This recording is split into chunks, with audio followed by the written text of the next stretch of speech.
اب ہم کہتے ہیں اے اللہ تجھے کیا ضرورت ہے، ایتھیسٹ ملحد لوگ بولتے ہیں اللہ کو کیا ضرورت ہے کہ ہم اللہ کو یاد رکھیں؟ بھئی اللہ کو کیا ہوگا اگر ہم یاد نہ رکھیں اس کو، تو کیا ہوگا اللہ کو؟ اللہ کہتے ہیں مجھے کچھ بھی نہیں ہوگا، تمہیں بہت کچھ ہو جائے گا. صحیح ہے نا، مجھے کچھ بھی نہیں ہوگا، تمہیں بہت کچھ ہو جائے گا. کیوں؟ ایتھیسٹ لوگ پتہ ہے کیا کہتے ہیں؟ یہ میں ایتھیسٹ کا ذکر اس لیے کرتا ہوں کہ آج نوجوانوں کے دل میں بھی یہی وسوسے ہیں. یار اللہ کو کیا ضرورت پڑی ہم 5 ٹائم پابندی سے نماز پڑھیں، نہیں پڑھیں گے اٹھا کے جہنم میں ڈال دے گا. اللہ کو کیا ضرورت ہم اس کی عبادت کریں، ہم یہ کریں ہم وہ کریں. یہ سب مذہبی لوگوں کے بنائے ہوئی باتیں، اساطیر الاولین، پرانے لوگوں کے قصے ہیں. میرے بھائی ہمیں کچھ بھی نہیں پڑی، نہ اللہ کو پڑی ہے. اصل بات یہ ہے کہ اللہ کی صفات کے بارے میں ہم ان لوگوں سے نہیں پوچھیں گے جن کے پاس کوئی ہدایت نہیں ہے. اللہ ہم سے کیا چاہتا ہے، وہ کن چیزوں کو پسند کرتا ہے، کن چیزوں سے اللہ ناراض ہوتا ہے، یہ اللہ ہی بتائے گا نا. یہ اللہ کے علاوہ مخلوق بتائے گی؟ اللہ کو کوئی نقصان نہیں ہے ہماری نافرمانی سے، ہم فرما بردار بن جائیں، اللہ کو کوئی فائدہ نہیں ہے.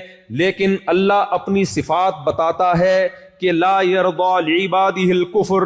جب تم خدا کی سے بغاوت کرتے ہو، اس کی نافرمانی کرتے ہو، اس نافرمانی پہ وہ خوش نہیں ہوتا، اس نافرمانی پہ وہ ناراض ہوتا ہے. اور جب تم اس کے شکر گزار بنتے ہو تو اس پہ وہ خوش ہوتا ہے. یہ کیسے ممکن ہے کہ دنیا میں کوئی کسی سے خوش ہو اور انعام نہ دے، اور جب کسی سے ناراض ہو تو سزا نہ دے؟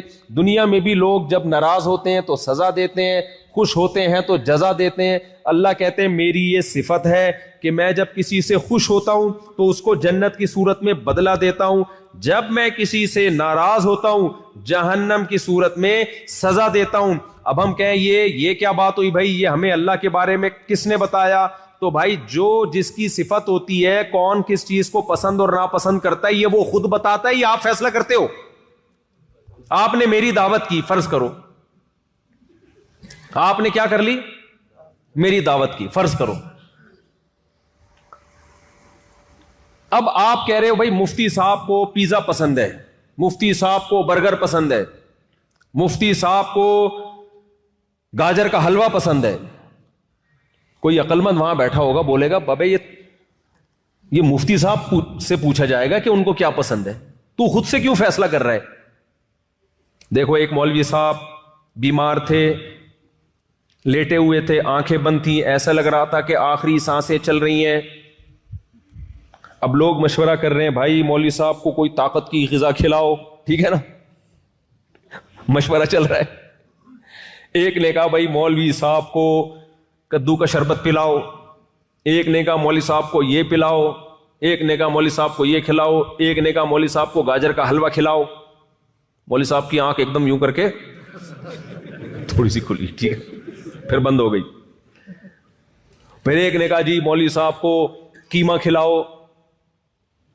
جب سب مختلف مشورے دے رہے تھے تو مولوی صاحب نے پھر آنکھیں کھول کے کہا بھائی اس کی بھی تو سنو، یہ کیا کہہ رہے ہیں. ایک آدمی مولوی صاحب کے پاس پیر صاحب کی دعوت کی، اس نے ایک آدمی نے نا پیر صاحب کی دعوت کی اور کہا پیر صاحب آپ کو میں کدو شریف کھلاؤں یا لوکی شریف؟ پیر صاحب نے کہا کوئی بغیرت سا مرغا کھلا دے تو مجھے، اتنی شریف چیزوں کی ضرورت؟ مرغا ہو بھلے بغیرت ہو، وہ شریف لوکی سے پیر صاحب کی نظر میں بہتر ہے. تو میرے بھائی ہم کسی کی پسند اور ناپسند کا فیصلہ خود کر سکتے ہیں کہ کس کو کیا پسند ہے بھائی، کس کو کیا پسند ہے یہ خود فیصلہ کر سکتے ہیں. بیٹا جب بڑا ہوتا ہے نا تو ابا سے کہتا ہے میں نے شادی کرنی ہے، ابا کہتے ہیں تجھے کیا ضرورت ہے، مجھے شکایت کر رہے ہوتے ہیں میرے بیٹے کو کیا ضرورت ہے ابھی شادی کی. میں کہتا ہوں یہ بیٹے سے پوچھو، مجھ سے کیوں پوچھ رہے ہو یار؟ ضرورت جس کو ہوتی ہے وہ بتاتا ہے نا. مجھے آ کے کہہ رہے ہو کہ میرے بیٹے کو کیا ضرورت ہے شادی کی. ابے بھائی جس کو ضرورت ہے وہ بتائے گا، اس کو ہے یا نہیں ہے اس سے پوچھو جا کے. اس سے پوچھ نہیں رہے، پوچھ اس سے رہے جس کو اس کی ضرورت کا علم نہیں ہے. پیاس کسی کو لگ رہی ہے، جس کو لگ رہی ہے وہ بتائے گا نا. تبھی تو مجھے غصہ آتا ہے بیان کے دوران جو پانی پوچھ رہے ہوتے ہیں، پانی. بھائی میں بھی تو الحمدللہ گونگا نہیں ہوں، مجھے ضرورت ہوگی میں خود پوچھ لوں گا پانی کا. ہر تھوڑی دیر یہ تکلفات بہت برے ہوتے ہیں. کھانے میں بہت تکلفات ہیں، یہ بیان سے ہٹ کے بات کر رہا ہوں لیکن بہت ضروری ہے. تکلف اپنی زندگی سے ہمیشہ کے لیے نکال دو. دوسرے کے آرام کا خیال کرو. حضرت مولانا اشرف علی تھانوی رحمہ اللہ تعالی ساری زندگی یہ کہتے کہتے دنیا سے چلے گئے کہ مسلمان تکلفات میں ہے، معاملات میں ٹھیک بولو نہیں ہے. آرام کا خیال کرنا چاہیے، تکلف میں نہیں پڑتا. تکلف کیا ہے، آرام کیا ہے؟ آپ نے مفتی صاحب سے پوچھ لیا، مفتی صاحب آپ کا کھانا ہمارے ہاں ہے، قبول ہے؟ ہاں جی قبول ہے. اگر کر لیا قبول تو مفتی صاحب آپ کیا چیز شوق سے کھاتے ہیں بتا دیں. بھائی میں بھنڈی کھاتا ہوں، چلو جی بھنڈی پکا لیا آپ کے لیے. اور گوشت میں بھی میں بھائی گوشت کی، چلو میرا موڈ نہیں ہے گوشت کا، بس میں گوشت دعوتوں میں بہت کھا لیا بھائی، مسور کی دال چاول. ایسا نہ ہو ہر جگہ یہی چلتا رہے. ایک مثال دے رہا ہوں میں. اب آپ نے کھانا لا کے رکھ دیا، یہ مفتی صاحب دال چاول، یہ فلانا بس کافی. یہ آپ نے آرام کا خیال کر لیا کہ مفتی صاحب کو وہ چیز نہیں کھلا رہے جو وہ کھانا نہیں چاہتے. میرے ساتھ ایسا بھی ہوا کہ بھی دعوت ہے، بھوک لگ رہی ہے، بھوک سے تل ملا رہے ہیں، پیزا لا کے رکھ دیا سامنے. ابے میرے تو نوالا غلق میں پیزے کا نہیں اترتا یار، کھائے چبائے نہیں آتا. اب ہم کھا رہے ہیں مروت میں، چلو یار اب کیا کہے آدمی. تو اندگلے نے محنت زیادہ کی ہے، سامنے والے کے آرام کا خیال نہیں کیا. ہم تو اب مروت میں کھا لیتے ہیں، اب کیا کریں. تو آرام کا خیال کرنا چاہیے، کسی کا بھی تکلف نہیں. تکلف کیا ہے، آپ نے بھائی بنا دیا، یہ بھنڈی ہے، یہ فلانا ہے، یہ ڈمکانا ہے، رکھ دی. اب آپ بار بار پوچھیں مفتی صاحب یہ بھنڈی کھائیں گے آپ؟ مفتی صاحب یہ نہاری کھائیں گے آپ؟ مفتی صاحب یہ رائتا بھی ہے. بھائی رکھا ہوا ہے نا، مندھے الحمدللہ اللہ کا شکر ہے، آنکھیں ہیں ہماری، نظر آ رہا ہے. اتنا تنگ کرتے ہیں بھائی. ایک دعوت میں کیا ہوا، اتنا پوچھ رہے ہیں یہ کھائیں گے. میں نے کہا چپ رہو گے تو کھاؤں گا نا میں. کیا خیال ہے بھائی، آپ چپ بیٹھو گے تو میں کھاؤں گا. پھر میں نے ایک بندے کو لگا دیا، میں نے کہا جو آئے گا نا پوچھے گا خود ہی جواب دے دینا. میرا میٹر اب آہستہ آہستہ کیا ہو رہا ہے، شارٹ ہو رہا ہے. یہ کھا لے وہ کھا لے، بھائی سب کچھ سامنے رکھا ہے، پیسے بھی نہیں لے رہے آپ ہم سے، فری میں کھلا رہے ہو، تو اب ہماری مرضی یار، جو کھا لیں گے. تکلف بری چیز ہے، دوسرے کی راحت کا خیال اچھی چیز ہے.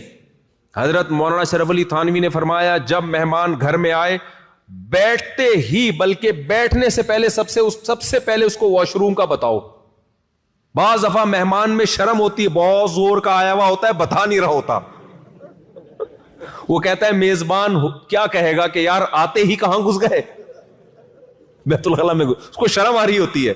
اب یہ سلمان بھائی ہیں، ان کو بہت زور کا پیشاب آیا ہوا تھا. کل کہنے لگے میں مفتی صاحب مجھے بہت زور کا پیشاب آیا ہوا ہے، میں پیشاب کروں. اب پوری ڈیٹیل بتا رہے ہیں نا، میں چاروں پیشاب کر لوں تاکہ تھوڑا سا فریش ہو جاؤں. میں نے کہا اتنی ڈیٹیل کرنے کی کیا ضرورت ہے بھائی، پیشاب آ رہا ہے جاؤ پیشاب کر کے آ جاؤ.